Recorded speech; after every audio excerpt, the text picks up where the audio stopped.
আসসালামু আলাইকুম ওয়া রাহমাতুল্লাহি ওয়া বারাকাতুহু। আমরা এখন দুনিয়া সিলেবাসের একটি গুরুত্বপূর্ণ বিষয় ইসলামী জ্ঞান সম্পর্কে প্রশ্ন উত্তর আকারে আপনাদের সম্মুখে উপস্থাপন করব ইনশাআল্লাহ। তো ইসলামের মূল আকীদা সমূহ কি কি? ইসলামের মূল আকীদা সমূহ তাওহীদ, রিসালাত ও আখিরাত। ইসলামের মূল আকীদা। তাওহীদের মর্মার্থ কি? তাওহীদের মর্মার্থ হলো আল্লাহ তাআলাকে এক বলে স্বীকার করা। রিসালাতের মর্মার্থ কি? রিসালাতের মর্মার্থ হলো হযরত মুহাম্মদ সাল্লাল্লাহু আলাইহি সাল্লামকে আল্লাহর রাসূল বলে মেনে নেওয়া। আখিরাত কাকে বলে? মৃত্যুর পর যে জীবন শুরু হয় তাকে আখিরাত বলে। বনি ইসরাঈলের সর্বশেষ নবীর নাম কি? হযরত ঈসা আলাইহিস সালাম।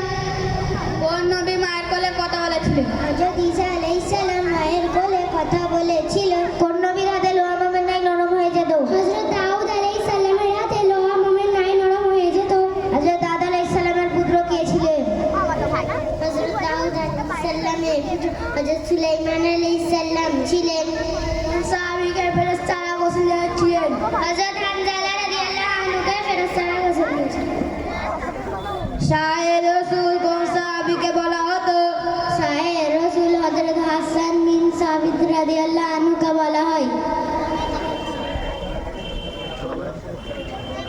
আসসালামু আলাইকুম ওয়া রাহমাতুল্লাহি ওয়া বারাকাতুহু।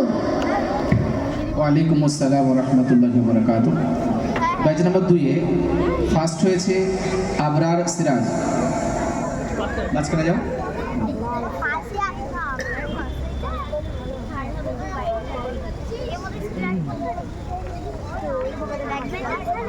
জাযাকাল্লাহু খাইরান। সেকেন্ড হয়েছে শেখ আতিক আবরার। জাযাকাল্লাহু খাইরান। থার্ড হচ্ছে জুবায়ের ফাহাদ। জাযাকাল্লাহু খাইরান। ব্যাচ নাম্বার 8 এ ফার্স্ট হয়েছে ইফা সিদ্দিকা।